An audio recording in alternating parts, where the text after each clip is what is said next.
우리가 아직 죄인 되었을 때에 그리스도께서 우리를 위하여 죽으심으로 하나님께서 우리에게 대한 자기의 사랑을 확증하셨느니라.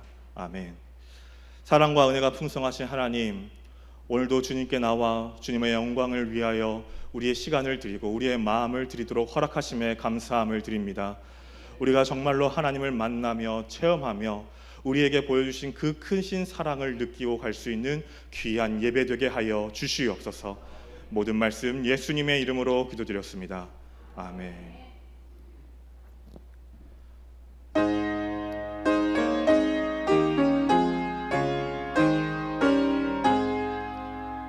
시온의 영광이 빛나는 아침, 어둡던 이 땅이 밝아오네. 슬픔과 애통이 기쁨이 되니 시온의 영광이 비춰오네. 시온의 영광이 빛나는 아침, 매였던 종들이 돌아오네. 오래전 선지자 꿈꾸던 복을 만민이 다 같이 누리겠네. 보아라, 광야에 화초가 피고 말랐던 시냇물 흘러오네. 이 산과 저 산이 마주쳐 울려 주의 순종을 찬송하네. 땅들아 바다야 많은 섬들아 찬양을 주님께 드리려라. 싸움과 죄악의 참혹한 땅에 찬송이 하늘에 사무치네.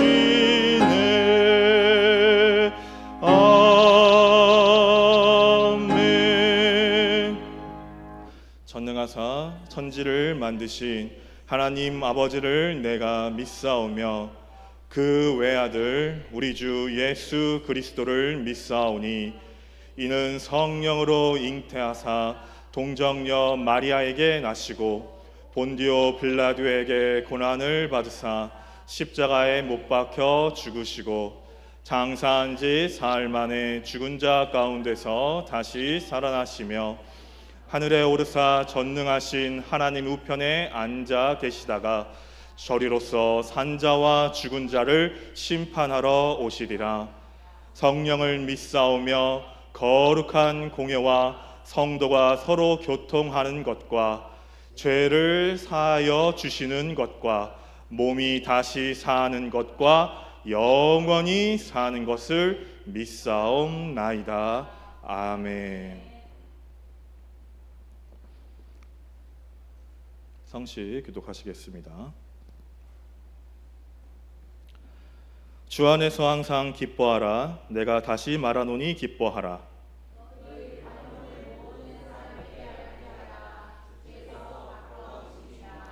아무것도 염려하지 말고 오직 모든 일에 기도와 간구로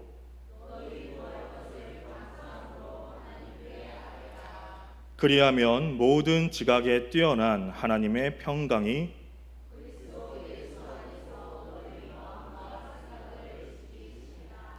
종말로 형제들아 무엇에든지 참되며 무엇에든지 경건하며 무엇에든지 오르며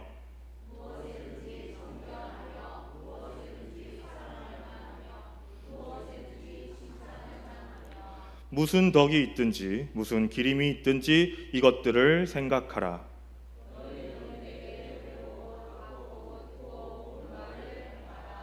그리하면 평강의 하나님이 너희와 함께 계시리라. 아멘.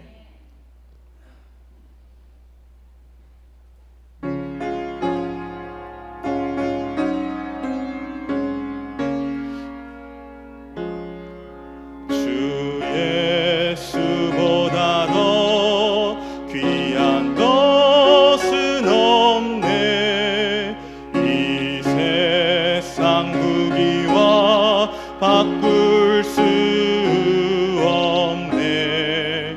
영죽을 내 대신 돌아가신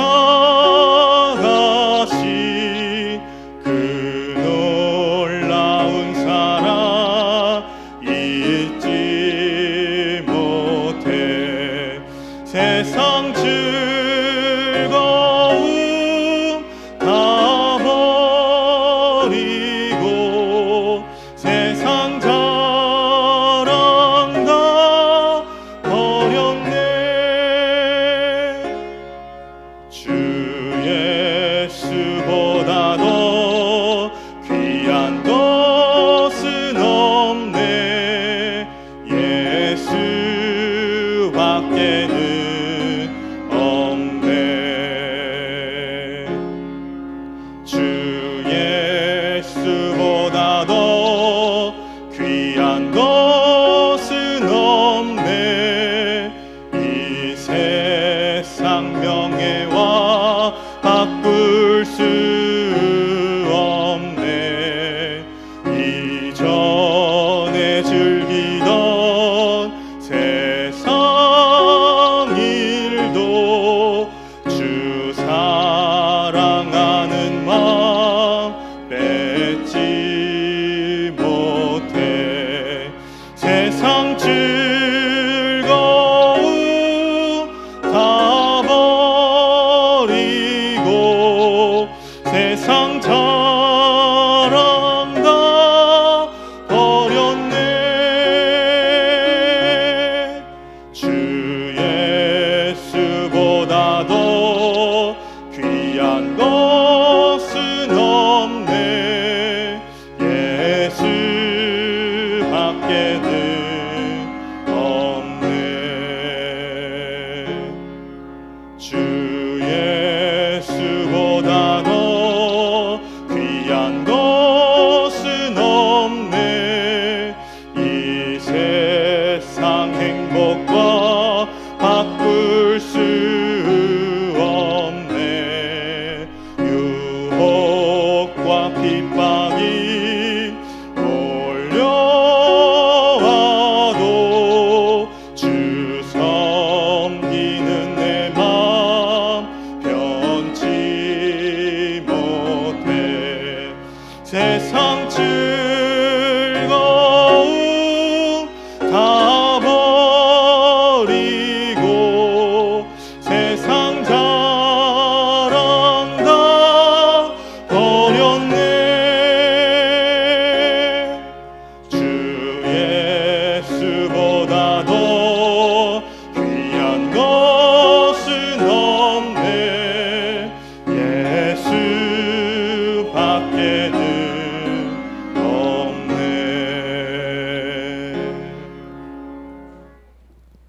사랑과 은혜가 풍성하신 귀하고 고맙고 자비로우신 아버지 하나님, 은혜와 사랑을 감사드립니다. 아멘. 하나님 모시고 살아가는 귀한 우리들이 하나님 모시고 예배드릴 수 있도록 이 자리에 모였습니다. 아멘.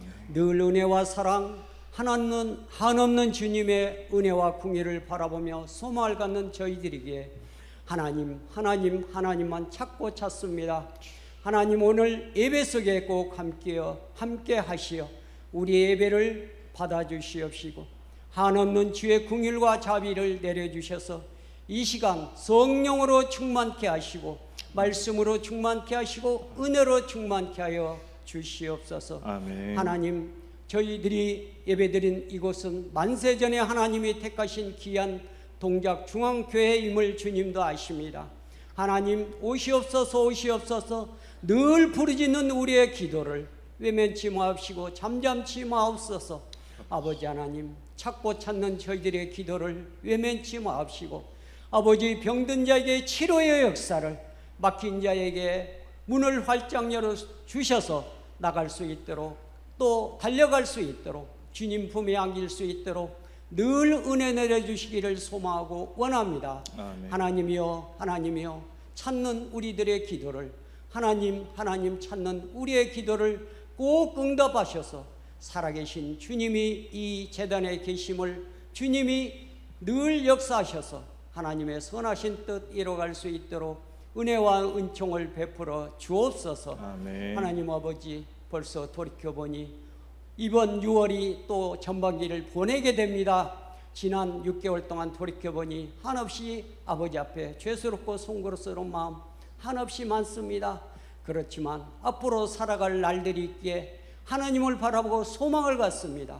아버지 후반기에는 저희들에게 힘을 주시고 능력을 주시고 소망을 주시고 또 우리 몸의 연약한 부분을 꼭 치료하셔서 하반기에는 저희들이 다시 한번 일어날 수 있는 용기와 희망과 치료와 형통함과 강건함을 주옵소서. 아멘. 하나님 아버지 오늘도 귀한 목사님 세우셨으니 말씀을 증거할 때 성령으로 충만케 하시고 아멘. 늘 주연애와 사랑 은혜 가운데 아버지 말씀 태어나는데 부족함이 없도록 은혜 내려 주옵소서. 아멘. 아버지 하나님 또 오늘도 성가대와 또 이곳저곳 수고하는 귀한 우리 성도들의 헌신적인 노력이 있습니다. 하나님 찾고 찾는 저들의 기도와 또 저들의 수고에 헛되지 않도록 늘 은혜 내려 주옵소서. 아멘. 믿사고 감사하며 예수님의 이름으로 기도하옵나이다. 아멘.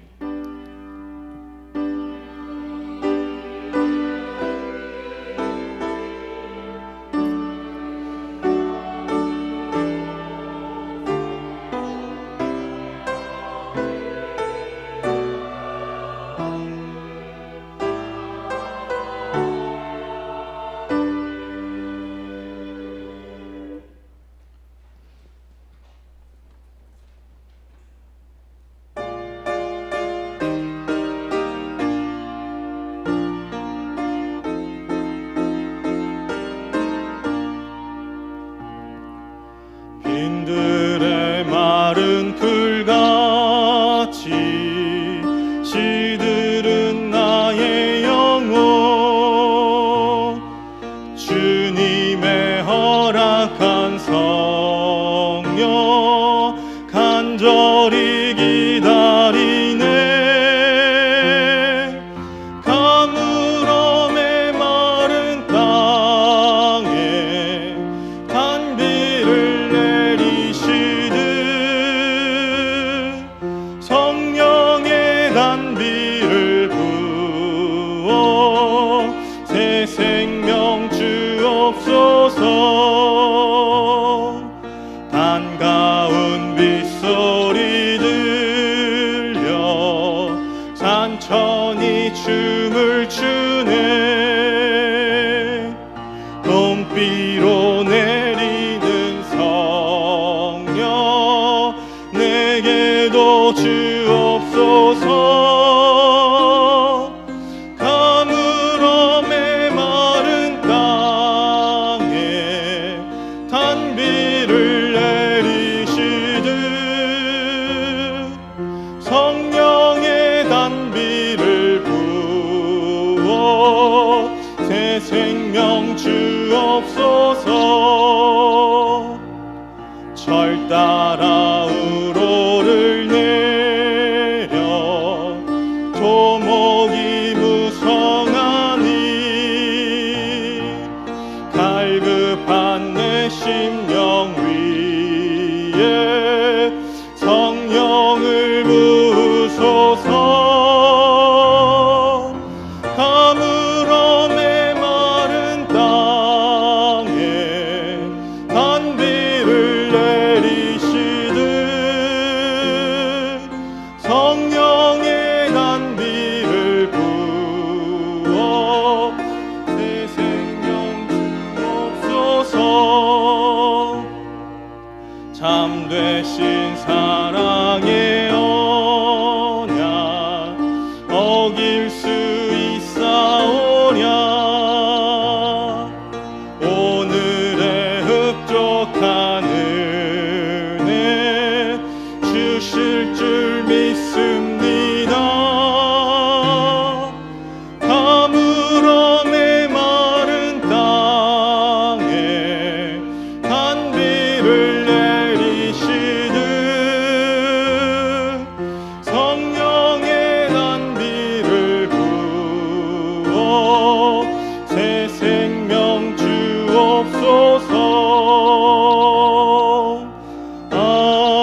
광고 드리겠습니다.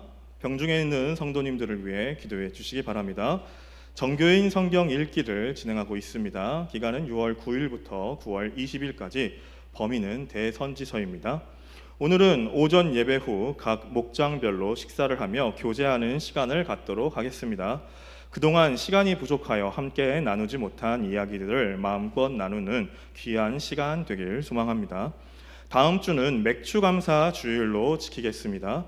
우리에게 일용할 양식을 허락하신 하나님께 감사의 마음을 드리는 시간 되길 소망합니다. 온라인 교회 주보 사이트가 서비스를 종료하여 새로운 방안을 마련하고 있습니다.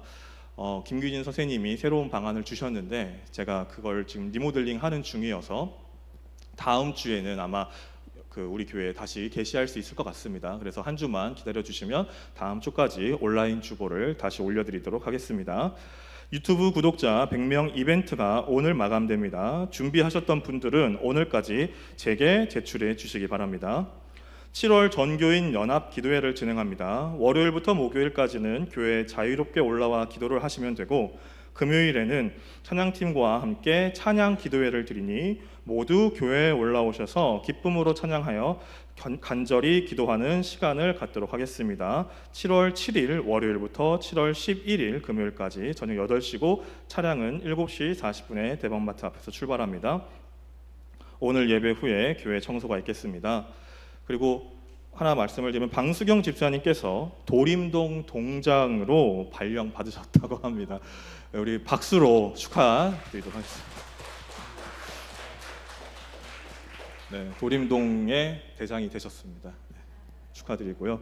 하나만 넘겨주시면은 저희가 이번 주 목요일 날 문학을 읽다를 진행했습니다. 많은 분들이 또 같이 참여해 주셔가지고 그 한미경 선생님 가정에서 이렇게 과일과 음료를 제공해 주셔가지고 즐겁게 시간을 가졌습니다. 제가 올해는 이 문학을 읽다를 앞으로 2번 정도를 더 할 목표를 가지고 있는데, 다음 주에도 이제 신청서를 쓰는 시간이 있습니다. 얼마나 화목해 보이지 않나요? 네, 화목해 보이는 것처럼 많은 분들이 또 신청을 하셔서 하나님을 알아가고 하나님 나라를 꿈꾸는 데 많은 도움과 힘이 되셨으면 좋겠습니다. 한 장만 더 넘겨주시면, 저희가 호국보훈의 달로 6월을 지켰습니다. 근데 이번에 호국보훈의 달 때 6월 25일이 75주년이었거든요. 6.25 75주년이어서 용산 전쟁기념관에서 참정 용사분들께 편지를 쓰는 행사를 했었습니다.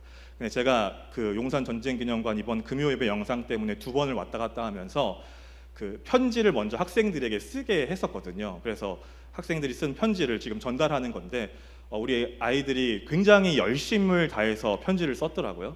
그래서 이런 마음을 가지고 우리가 세상을 살아가는, 제가 아이들에게 항상 말하는 건 바른 신앙인은 바른 사람에서 나온다고 가르치거든요. 그래서 우리 아이들이 바른 사람이 될 수 있도록 항상 기도해 주시면 감사하겠습니다. 말씀 보도록 하겠습니다. 오늘 말씀은 마가복음 14장 22절부터 25절까지입니다. 마가복음 14장 22절부터 25절까지. 저희가 먹을 때에 예수께서 떡을 가지사 축복하시고 떼어 제자들에게 주시며 가라사대, 받으라, 이것이 내 몸이니라 하시고, 또 잔을 가지사 사례하시고 저희에게 주시니 다 이를 마시매 가라사대, 이것은 많은 사람을 위하여 흘리는 바 나의 피 곧 언약의 피니라. 진실로 너희에게 이르노니 내가 포도나무에서 난 것을 하나님 나라에서 새 것으로 마시는 날까지 다시 마시지 아니하리라 하시니라. 아멘.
감사합니다.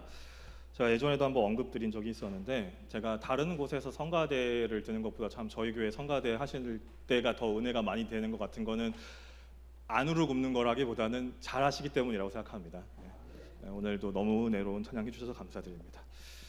인사하고 시작하겠습니다. 할렐루야. 능력 주시는 자 안에서 모든 것을 할 수 있습니다. 아멘. 네, 오늘 말씀의 제목은 예수님과 함께하는 식사처럼입니다. 오늘 말씀을 시작하기 전에 제가 질문 하나를 드려볼 건데요. 제가 이제부터 열거하는 예수님의 행적 중에서 공통점은 무엇인지 한번 생각을 해보시면 좋겠습니다. 첫 번째, 가나안 혼인잔치. 두 번째, 세리 마태를 부르심. 세 번째, 오병이어 사건. 네 번째, 마르다와 마리아를 만나심. 다섯 번째, 마지막 만찬. 이 다섯 가지가 얘기하고 있는 게 뭘까요? 네, 정답은 모두 식사의 자리가 포함되어 있었다라는 것입니다. 여러분, 식사라는 것은 굉장히 중요합니다. 여러분들이 그 뉴스를 보셔도 아시겠지만 각국의 정상들이 만남을 가질 때 가장 중요하게 생각하는 자리가 사실 어딘 줄 아십니까? 만찬회예요. 식사하는 자리예요. 그 식사하는 자리를 통하여서 이 나라가 나를 어떻게 생각하고 있는지, 우리를 어떻게 대접하고 환대하고 있는지가 드러납니다. 거기서 실패하면 아무리 좋은 얘기를 나눴어도 좋지 못한 감정을 먹고, 반대로 좋지 못한 협상이 있을지라도 만찬회에서 좋은 이미지를 가졌으면 다음을 또 기약할 수 있는 마음을 갖게 된다라는 것이죠. 그만큼 이 식사는 굉장히 중요한 역할을 담당합니다. 이는 구약에서부터 신약까지 성경에서도 굉장히 중요한 역할을 이 식사가 담당했다라는 것을 우리는 성경을 통해서 알 수가 있는데, 먼저 제가 구약의 예시를 몇 가지 좀 들어보려고 합니다. 구약에서 제사를 지낼 때에도 이게 식사와 굉장히 연관이 있었습니다. 예를 들어 제사를, 우리가 알고 있는 제사는 그냥 하나님께 다 드리면 끝이라고 생각하기 쉽지만, 사실은 제사의 종류에 따라서 제사를 드리고 나서 그 제사의 음식들을 먹는 제사들이 있었어요. 번제 같은 경우는 하나님께 드리면 모든 걸 다 하나님께 불살라 드려야 되기 때문에 거기서 끝났어야 될 제사였습니다. 이 제사 음식은 내가 만질 수도 없고 건드려서도 안 되는 음식이에요. 근데 내가 만질 수 있는 음식이, 그러니까 사람들이 먹을 수 있는 음식이 있었는데, 그것은 하나님과의 화목을 바라는 일반적 제사라고 불렸던 화목제였습니다. 이 화목제를 드리고 나면 일부는 제사장에게, 일부는 그것을 드린 사람에게, 또 일부는 그의 가족이나 그 제사에 참석한 회중들에게 드려서 함께 나누어 먹었습니다. 즉 화목제를 드리고 나서는 공동체가 함께 식사를 했다라는 것입니다. 근데 중요한 것은 이게 모든 제사가 그러지 않다라는 거, 아까 말씀드린 걸 기억하셔야 됩니다. 왜냐하면 제사 음식에 잘못 손을 대서 벌을 받았던, 또 심판을 받았던 성경 인물들이 기록되어 있으니까 이 부분은 잘 참고하시면 좋을 것 같고요. 또 이스라엘 백성들이 만나를 먹는 장면에서도 그 식사에 대한 것들이 굉장히 중요하게 드러납니다. 이스라엘 백성들이 딱 그 홍해를 지나서 광야로 들어갔을 때 가장 걱정스러웠던 것은 음식이었어요. 왜냐하면 그들의 그 많은 인원을 챙길 수 있는 음식을 자기네들이 데리고 다닐 수가 없었기 때문에 그렇습니다. 그때 하나님께서 이들을 채워주시기 위해서 만나를 내려주십니다. 하나님께서 이들에게 그 식사를 제공해 주시는데 여기엔 규칙이 있었습니다. 그게 중요한 거예요. 그 규칙은 하루에 한 번 먹을 수 있는, 그러니까 하루를 채울 수 있는 양만큼만 가져가라는 거였어요. 이게 얼마나 놀라운 일이냐면, 내가 양이 많은 사람이어서 하루에 8개를 먹는 사람은 8개를 가져가도 되는 거였습니다. 내가 3개만 먹어도 배부른 사람은 3개만 가져가도 되는 거였어요. 근데 신기한 건 이것보다 더 가져가는 것, 내가 내 양보다 더 가져갔을 때는 다음날 어떤 현상이 일어나냐면 그 만나가 다 썩어버리는 일이 일어났다라는 거예요. 이게 하나님께서 주신 식사의 모습이었습니다. 일용할 양식을 채워주시는 것. 근데 이게 약간 그 벗어나는 하나의 룰을 주셨는데, 그것은 혹여나 움직이지 못하고 그 만나를 거두지 못하는 이웃, 가족들이 있을 경우에는 그것들을 더 가져올 수 있게 하셨다라는 거예요. 얼마나 귀한 일입니까? 하나님께서는 이 모든 것들을 다 만나를 통하여서 주관해 주시고 계셨다라는 겁니다. 또 우리 오늘 본문의 말씀과도 굉장히 연관이 있는 유월절 음식도 있습니다. 우리가 유월절 하면 보통 어린 양의 피를 문설주에 바른다로 기억하고 끝나실 수도 있는데, 사실 유월절은 거기서 끝나는 게 아니라 어린 양의 피를 바른 후에 그 어린 양을 처리한 것까지의 유월절이 굉장히 중요한 그 절기였습니다. 그래서 이 어린 양을 같이 먹었어야 되고요. 그 어린 양을 먹는 건 유월절이 지나기 전까지 모두 먹었어야 됨을 의미했습니다. 먹지 못한 어린 양은 다 버려버렸어야 했고요. 그리고 유월절에는 이 어린 양과 함께 먹는 음식이 쓴 나물과 누룩을 넣지 않은 빵을 함께 또 먹어야 했다라는 겁니다. 이것이 유월절의 의미였어요. 이 유월절 의미를 통하여서 하나님께서는 항상 이스라엘 백성들에게 그 얘기를 하고 계십니다. 너희가 이 음식을 먹으며 나를 기억해라. 내가 너희와 함께 했다라는 것을, 내가 너희를 애굽에서 인도했다라는 것을, 애굽의 신을 이긴 신이 나라는 것을, 나를 생각해라. 이렇게 말씀을 해주신 것입니다. 마지막으로 구약에서는 다니엘과 세 친구가 먹지 않은 우상의 음식들도 있죠. 이렇게 다양하게 구약에서 음식에 대한 말씀들이 나옵니다. 또 신약에서도 마찬가지로 음식에 대한 말씀들이 나오는데, 제가 앞서 했던 질문들이 대부분이 그 신약에 나온 음식의 질문들입니다. 예수님께서 세리인 마태를 부르실 때 마태를 부르시고 끝나시지 않았어요. 보통 그 당시에도, 우리도 그렇죠. 우리도 누군가를 만나면 제일 먼저 뭘 합니까? 식사를 하잖아요. 그것처럼 세리 마태를 부르셨을 때도 예수님께서는 그 마태를 데리고 식사의 자리로 가셨어요. 근데 마태를 데리고 간 식사의 자리에 마태만 있는 게 아니라 하필 누가 있었냐면 죄인들도 함께 있었어요. 잘못한 사람들도 함께 그 자리에 머물러 있었습니다. 사실 마태조차도 이 유대인들이 보기에는 똑같은 죄인이었어요. 왜냐하면 자신들에게 더한 세금을 매겨서 폭리를 취하는 아주 나쁜 사람이었거든요. 그래서 이 마태도 죄인이었고 다른 사람도 죄인이었는데, 그 죄인들과 함께 누가 식사를 하고 있었냐면 예수님이 식사를 하고 계셨다라는 거예요. 여러분, 오늘 이 부분을 제가 한번 읽어드릴게요. 마태복음 9장 11절에서 13절인데, 바리새파 사람들이 이것을 보고 예수의 제자들에게 말하였다. 어찌하여 당신네 선생은 세리와 죄인과 어울려서 음식을 드시오? 예수께서 그 말을 들으시고 말씀하셨다. 건강한 사람에게는 의사가 필요하지 않으나 병든 사람에게는 필요하다. 너희는 가서 내가 바라는 것은 자비요 희생제물이 아니다 하신 말씀이 무슨 뜻인지 배워라. 나는 의인을 부르러 온 것이 아니라 죄인을 부르러 왔다. 예수님께서는 그 유대인의 율법을 어기게 된 것처럼 보이면서까지도 그들과 식사를 하셨는데, 그 이유가 무엇이었어요? 의인이 아닌 죄인을 부르러 오셨기 때문에, 그것이 하나님이 예수님을 보내신 목적이며 이유였기 때문에 그렇습니다. 예수님이 그것을 직접 식사의 자리에서 보여주신 거예요. 그것도 굉장히 중요한, 유대인들에게 굉장히 중요하게 예절을 지켜야 하는 그런 자리에서 그것을 보여주신 것이라는 겁니다. 또 신약에서는 오병이어 사건도 있습니다. 여러분, 그 예수님께서 일으키셨던 기적은 상당수가 이 식사의 자리에서 일어난다는 걸 좀 기억을 하면 성경을 읽으실 때 굉장히 재미있으실 거예요. 예수님이 첫 번째로 일으키셨던 기적도 무슨 기적이었습니까? 가나의 혼인잔치였잖아요.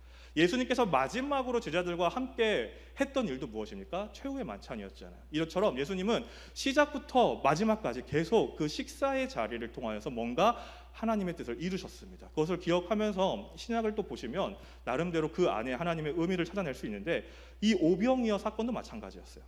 오병이어 사건도 예수님께서 말씀을 전하실 때 5,000명이라는 사람, 장정만 5,000명이었으니까 여인과 아이와 노인까지 합하면 한 약 2만 명이라고 생각을 한다고 합니다. 그 정도에 된 사람들이 예수님 앞에 있었어요. 예수님이 근데 이들을 먹였어야 되는데 먹일 음식이 없었죠. 그때 예수님께서 한 아이가 가진 떡 5개와 물고기 2마리를 통하여 이 모든 사람을 먹이십니다. 이것이 의미하는 게 뭐냐면, 한 사람이 가진 그 자금을 통하여서 온 천지를 바꾸실 수 있다라는 걸 보이신 거예요. 이걸 또 누가 보이셨습니까? 예수님이 보이셨잖아요. 한 사람의 인간의 모습으로 오셔서 이 땅을 구원하신 것. 예수님께서는 예수님의 삶을 통하여서 우리에게 계속 그것을 드러내고 계세요. 자신이 어떠한 존재인지, 어떠한 모습인지, 그리고 그것을 가장 많이 드러내는 곳이 바로 어디라는 겁니까? 바로 식사의 자리였다라는 겁니다. 마르다와 마리아를 만나실 때도 마찬가지였어요.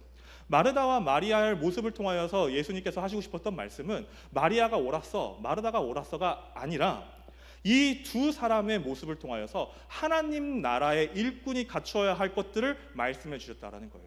누구는 마리아처럼, 누구는 마르다처럼 일해야만 하나님 나라가 온전히 이루어질 수 있다라는 거예요. 우리 교회도 마찬가지죠. 누구는 성가대를 쓰시고, 누구는 식사당번을 하시고, 누구는 안내를 하시고, 누구는 헌금위원을 하셔야지만 우리 교회가 온전하게 이루어져요. 모든 사람이 한 사람이 모든 일을 한다고 그게 온전한 헌신이냐? 그게 아니라는 거예요. 예수님께서는 우리에게 각자가 맡은 헌신의 분량과 각자가 맡은 모습을 통하여서 진정으로 하나님을 바라보고 진정으로 예수님께 엎드리면 그것이 하나님 나라를 향한 헌신이다라고 말씀을 하신 게 바로 이 마르다와 마리아를 만나신 그 식사의 자리였다라는 겁니다. 그리고 아까 언급드렸던 주기도문에도 식사가 언급이 되죠. 일용할 양식을 주옵시고. 만나의 사건을 기억하면 이게 얼마나 귀한 말씀인지, 언제부터 구약에서부터 신약에까지 내려오는 말씀인지를 우리가 알 수 있습니다. 하나님께서는 우리에게 이 일용할 양식을 항상 제공해 주시는 게 목표이시고 그것을 해 주신다라는 거예요. 나의 힘으로 혹은 내 힘으로 안 될 땐 누구의 힘으로? 내 이웃의 힘으로 하나님께서는 그것을 주신다는 겁니다. 이건 반대로 말하면 무엇을 의미하냐면 일용할 양식을 갖지 못한 자들이 우리 주위에 있으면 누가 그 역할을 해야 한다는 겁니까? 내가 해야 한다는 겁니다. 내가 그 일용할 양식을 갖지 못한 자에게 그 하루를 버틸 양식을 주는 것, 그게 하나님을 믿는 사람들이 해야 할 일이라는 거예요. 왜? 나는 일용할 양식을 받았으니까요. 그렇게 우리 신약에서도 구약에서도 끊임없이 하나님의 말씀을 통하여 이 식사의 자리를 통하여 하나님의 말씀이 일어나고 또 역사가 나타납니다. 그리고 오늘 본문 말씀이 나오는 이 마지막 만찬에서도 가장 큰 식사의 의미가 드러나게 되는데, 예수님과 제자들의 이 식사의 자리는 유월절 식사였어요. 제가 아까 유월절 식사에 대해서 말씀을 드렸죠. 쓴 나물과 그리고 누룩을 넣지 않은 빵과 어린 양의 고기를 먹는 시간이었다라고 말씀을 드렸잖아요. 그래서 이 것들을 통하여서 하나님께서 자신들과 함께 하셨다는 것을 기억을 하라는 것을 예수님께서 이미 보여주고 계셨어요. 이 유월절의 말씀을 통하여, 유월절을 지킴을 통하여서. 근데 여기에 예수님께서 한 가지 의미를 더 하십니다. 그게 뭐냐면 오늘 본문 말씀이에요. 제가 오늘 본문 말씀을 한 번만 더 읽어드리겠습니다. 저희가 먹을 때에 예수께서 떡을 가지사 축복하시고 떼어 제자들에게 주시며 가라사대 받으라 이것이 내 몸이니라 하시고, 또 잔을 가지사 사례하시고 저희에게 주시니 다 이를 마시매 가라사대 이것은 많은 사람을 위하여 흘리는 바 나의 피 곧 언약의 피니라 라고 말씀을 하십니다. 예수님께서는 유월절, 즉 애굽에서 자신들을 구원한 유대인들이 지켜야 할 그 율법에 대한 계명뿐만이 아니라 거기에 더해서 이제는 자신을 기억한, 온 세상을 구원할 자신을 기억하라는 말씀을 더해 주신다라는 겁니다. 이걸 통해서 우리가 알 수 있는 것이 있어요. 뭐냐면 하나님의 사랑이 바로 이 성찬에 드러나고 있다라는 거예요. 여러분, 하나님의 사랑이 성찬에 가득 담겨 있다라는 걸 우리는 이제 느끼셔야 합니다. 우리를 구원하시기 위하여 이 땅에 오신 예수 그리스도. 근데 그 예수님께서 말씀하신 모든 것들은 다 하나님이 우리를 구원하시는데 그 목적성이 있었다라는 겁니다. 근데 그게 얼만큼 귀한 일이었냐면 아까 제가 기도할 때도 언급했지만 우리가 죄인이었을 때부터 시작이 되었다라는 거예요. 하나님께서 만든 그 창조물이 이미 죄인이 되어버렸으면 하나님의 입장에서는 내버려셔도 됐을 텐데, 혹은 치워버려도 되셨을 텐데 그러지 않으시고 우리를 너무나 사랑하셔서 죄인 되었던 것을 다시 마음을 돌리기 위하여서 예수님을 보내셨다라는 거예요. 강제성 있게 너희 무조건 예수님을 바라봐도 아니라, 자, 내가 내 사랑의 모습을 보여줄게. 그러니까 너희가 이제 이 나의 사랑을 통하여서 나를 믿었으면 좋겠어 라고 권면하신다라는 겁니다. 여러분, 그게 성찬이에요. 그게 예수님과 함께하는 식사의 자리라는 겁니다. 여러분, 우리는 이 성찬을 어떠한 마음가짐으로 지켜야 될까? 오늘은 그 말씀을 조금 더 깊게 다루려고 합니다.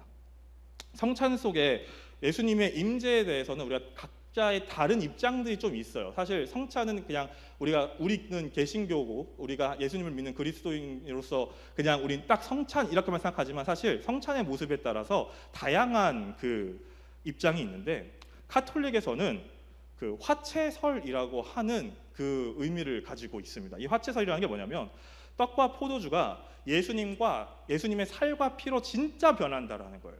즉 자기네들이 이렇게 떡을 떼고 잔을 마실 때에 떼서 그 사제가 얘기하는 순간에 이 떡은 예수님의 피가 되는 거예요.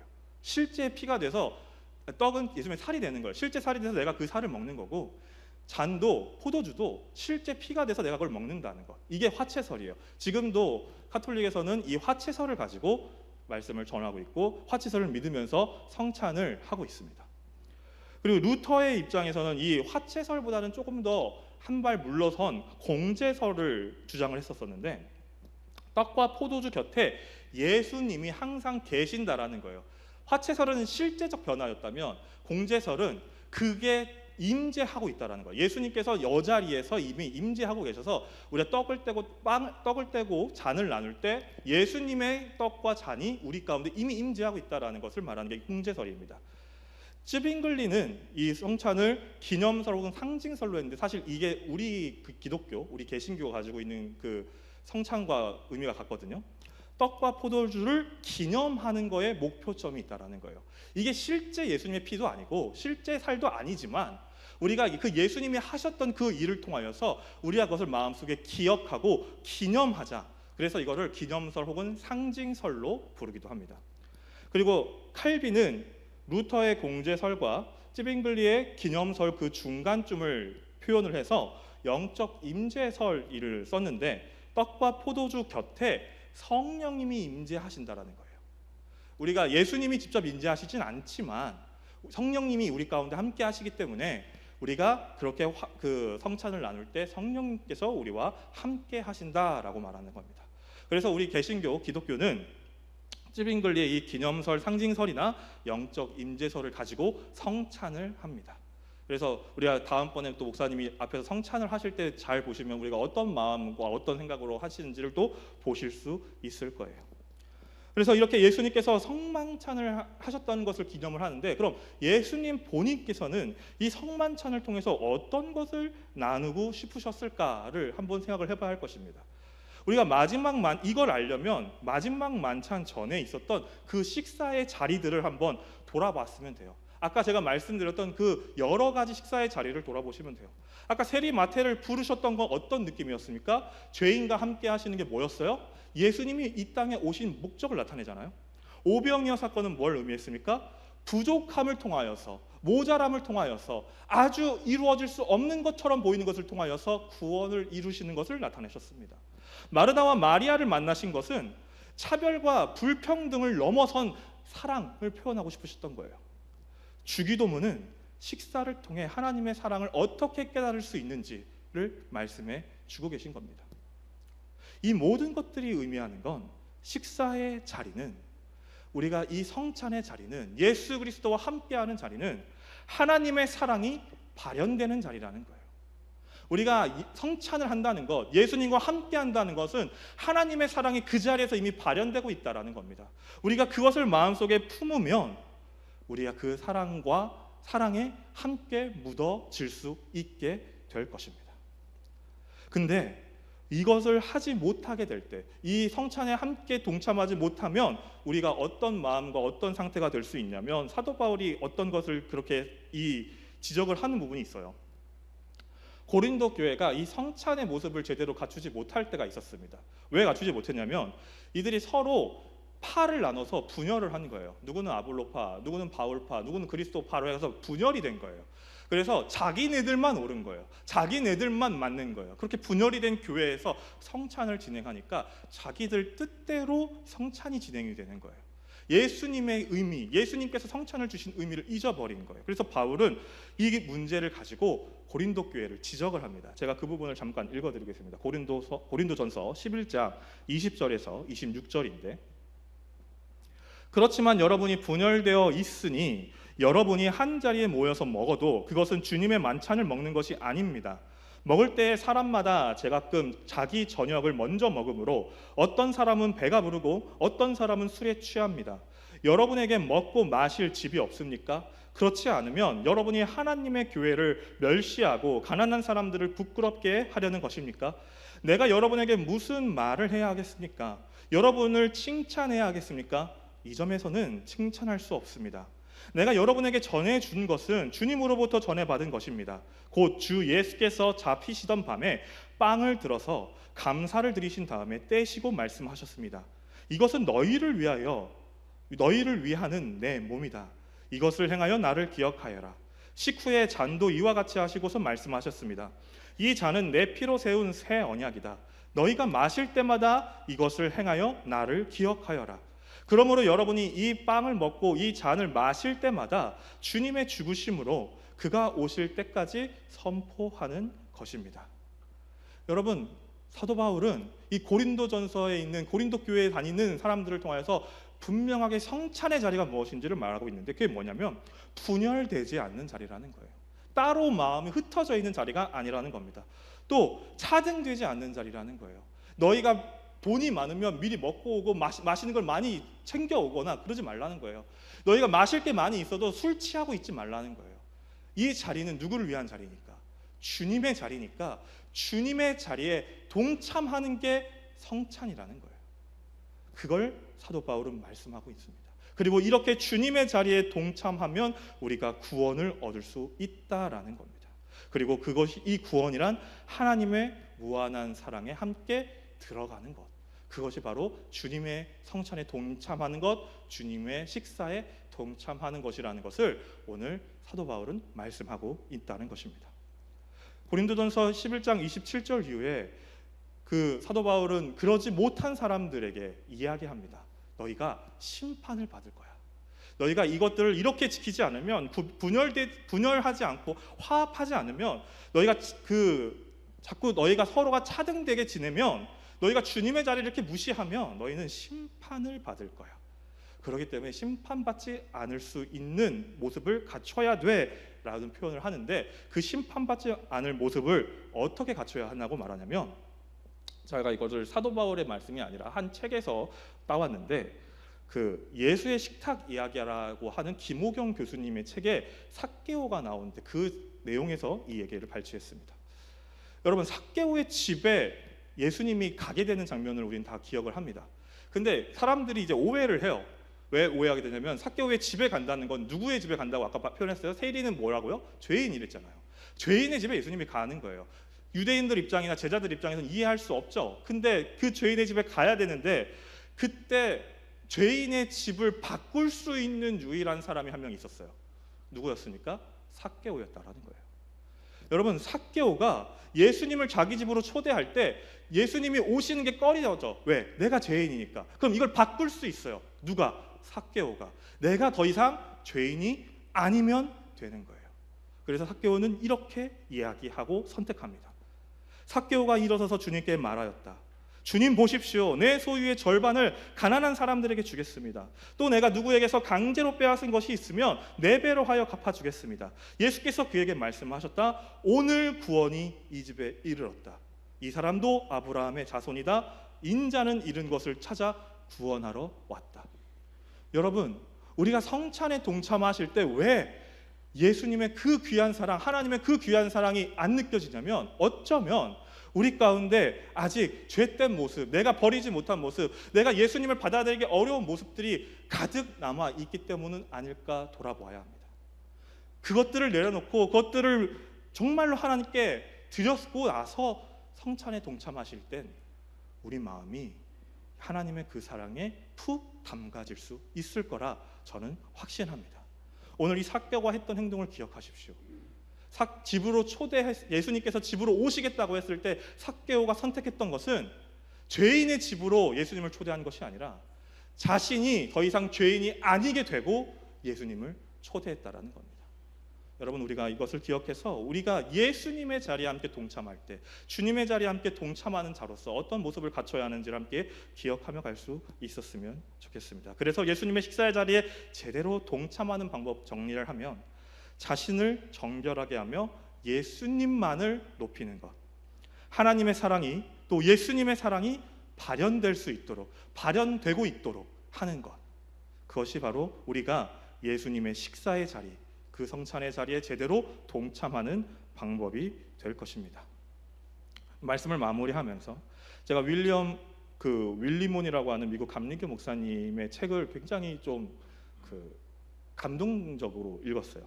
제목이 오라 주님의 식탁으로라는 제목인데, 이 목사님은 성찬을 이렇게 말씀하시더라고요. 예수께서 우리를 안아주시면서 수고했어라고 말해주는 그 따스함이 성찬이다라고 말했습니다. 또 자신의 사랑을 눈에 보이는 형태로 직접 피부로 경험할 수 있게 해주신 것이 성찬의 모습이다라고 말씀을 하셨어요. 그러면서 우리가 가지고 있는 이 성찬이라는 것은 단순히 예전에 머무는 것이 아니라 그런 어떠한 그 절기를 지키기 위한 규칙, 그런 모습에 얽매이는 게 아니라 예수님과 함께하는 모든 것들이 다 우리 가운데 주님과 함께하는 식사라는 것을 강조했습니다. 그러면서 쓴 글이 있는데 제가 그 문장을 그대로 갖고 왔거든요. 이걸 이제 읽으면서 오늘 말씀 마무리하겠습니다. 음식이라는 매일같이 주어지는 선물을 통해 우리는 꾸준히 손쉽게 그분의 선하심과 위대하심에 다가가고 이를 경험합니다. 그리하여 가족이 함께 식사를 나누는 식탁은 신성한 것이 인간적인 것과 만나는 장소가 되고, 가족이 함께 나누는 식사는 성사가 됩니다. 먹고 마시며 우리는 거룩하신 아버지께서 그처럼 평범한 길을 따라 일상에 오셔서 우리를 만나 주신다는 것을 다시금 기억합니다. 평범한 빵과 평범한 포도주, 평범한 사람들과 나누는 평범한 대화는 모두 주님을 만나는 길이 됩니다. 여러분, 이게 주님과 함께하는 식사의 자리입니다. 저는 오늘 목장별로 함께하는 식사의 자리가 바로 이 자리가 됐으면 좋겠어요. 이 주님과 함께 하시는 자리가 되셨으면 좋겠어요. 우리가 평범한 음식을 먹을 거고요, 맨날 봤던 사람들을 만날 겁니다. 근데 그 자리가 주님을 만나는 자리가 되셨으면 좋겠습니다. 주님이 함께 식사를 하는 자리가 되셨으면 좋겠어요. 그 평범한 자리에 예수님을 초대할 수 있는 그런 자리가 오늘 이 시간 이후 우리 목장별 식사 교제 자리가 되시길 간절히 축원합니다. 우리 함께 찬양 부르시겠습니다.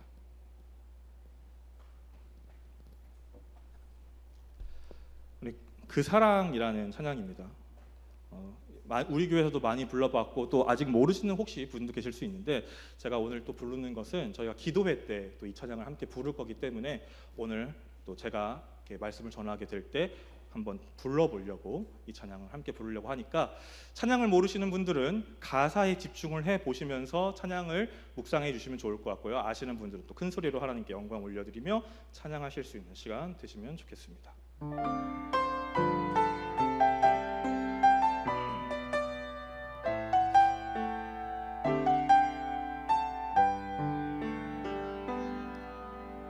아버지 사랑 내가 노래해, 아버지 은혜 내가 노래해. 그 사랑 변함없으신, 거짓없으신, 성실하신 그 사랑, 상한 갈 때 꺾지 않으시는, 꺼져가는 등불 끄지 않는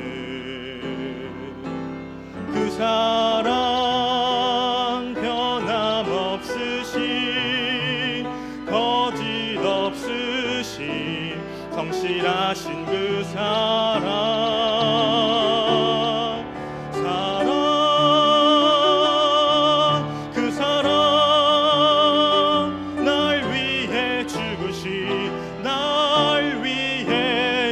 사신 예수 그리스도, 다시 오실 그 사랑, 죽음도 생명도 천사도 하늘의 어떤 권세도 끈을 끊을 수 없는 영원한 그 사랑. 예, 우리 상한 갈 때 꺾지 않으시를 한 번 더 하겠습니다. 상한 갈 때 꺾지 않으시는 꺼져가는 등불 끄지 않는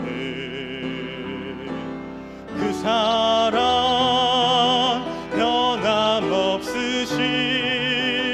거짓 없으신 성실하신 그 사랑,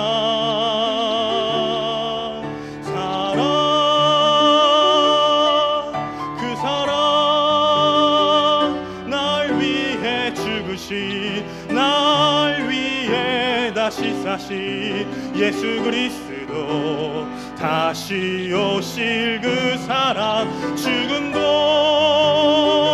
생명도 천사도 하늘의 어떤 권세도 끊을 수 없는 영원한 그 사랑. 예, 그 사랑, 그 사랑, 날 위해 죽으신, 날 위해 다시 사신 예수 그리스도, 다시 오실 그 사랑. 죽음도 생명도 천사도 하늘의 어떤 권세도 끊을 수 없는 영원한 그 사랑. 예수. 우리 시간 다 같이 함께 통성으로 기도하실 때에 우리의 모든 식사의 자리 가운데 예수 그리스도를 영접하며 갈 수 있는 식사의 자리가 되게 하여 주시옵시고, 그 은혜 가운데 함께 동참할 수 있는 우리 모든 자녀들 되게 하여 주시옵소서. 또 오늘 이후의 식사 자리에서도 하나님의 은혜가 함께하는, 예수 그리스도의 사랑이 함께하는 식탁 교제가 하게 되게 달라고 우리 간절한 마음으로 통성으로 기도하겠습니다. 아버지 하나님 감사함을 드립니다. 아버지 하나님께서 함께 동행하여 주시고 인도하여 주셔서 주의 말씀과 은혜 가운데 아버지 하나님을 기억하며 나아갈 수 있는 복되고 귀한 시간 되기를 원합니다. 아버지 하나님, 예수님의 식탁에 우리가 함께 거하기를 원합니다. 아버지 하나님, 그 사랑의 자리에, 아버지 그 놀라운 구원의 자리에 아버지 하나님 저희가 함께 하기를 원합니다. 아버지 하나님, 정말로 우리가 예수님을 초대하지 못했던, 아버지 초대하지 못하게 만들었던 여러 가지 죄악된 모습들, 잘못된 모습들 내려놓게 하여 주시옵시고, 아버지 하나님 정말로 깨끗하게 아버지 주님을 초대할 때 한낱 부끄러움 없이 아버지 예수님의 이거 인재에 동참할 수 있는 우리 모두가 되게 하여 주시옵소서. 아버지 하나님, 우리의 식사가 다 그런 자리가 되기를 원합니다. 우리의 교제의 자리가 그런 자리가 되기를 원합니다. 우리가 누군가와 만나고 누군가와 사귀고 아버지 누군가와 공동체가 될 때에 아버지 하나님 그 모든 일들 속에서 오늘 말씀처럼 예수님이 보여주신 아버지 하나님께서 말씀하신 그 사랑이 우리 가운데 함께 거하며 나아갈 수 있게 하여 주시옵소서. 우리에게 일용할 양식을 허락하신 하나님, 우리 가운데 아버지 하나님 그 사랑을 간직하며 또 감사할 수 있게 하여 주시옵시고, 혹여 내가 일용할 양식이 부족하면 이웃을 통하여 그것을 공급받게 하여 주시옵소서. 아버지, 혹여 내 이웃이 일용할 양식이 부족하면 나를 통하여 그것을 공급받게 하여 주시옵소서. 아버지 하나님을 믿는 자들이, 아버지 하나님을 바라보는 자들이 아버지 사랑 안에서 그 공동체를 이룰 수 있게 하여 주시옵시고, 아버지 하나님의 놀라운 능력들을 간절히 바라보고 나아갈 수 있는 우리 모두가 될 수 있도록 주님 함께 하여 주시옵소서. 그런 마음을 품을 때 아버지 하나님 정말로 주님께서 우리와 함께 하십니다. 평범한 식사의 자리에 평범한 모습과 평범한 사람들과 함께 할 때에 아버지 하나님 그 평범한 곳에 예수님께서 임재해 주실 것입니다. 아버지 하나님, 우리가 그것을 잊지 않고 아버지 예수님을 바라며 예수님과 함께 동행하며 예수님과 함께 교제하며 아버지 하나님 온전한 공동체를 이뤄나갈 수 있는 우리 동작중앙교회 되게 하여 주시옵소서.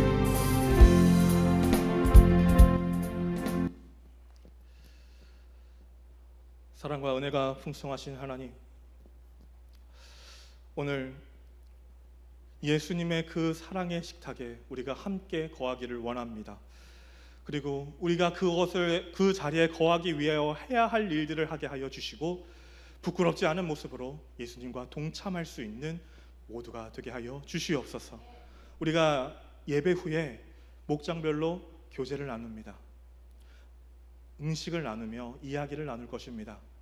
우리의 그 교제하는 자리가 예수님이 말씀하셨던 자리가 되게 하여 주시며, 예수님의 떡과 사를 기억하며 예수님의 그 사랑을 기억하며 예수님께서 우리에게 행하신 놀라운 일들을 품고 갈 수 있는 귀한 자리 되게 하여 주시옵소서.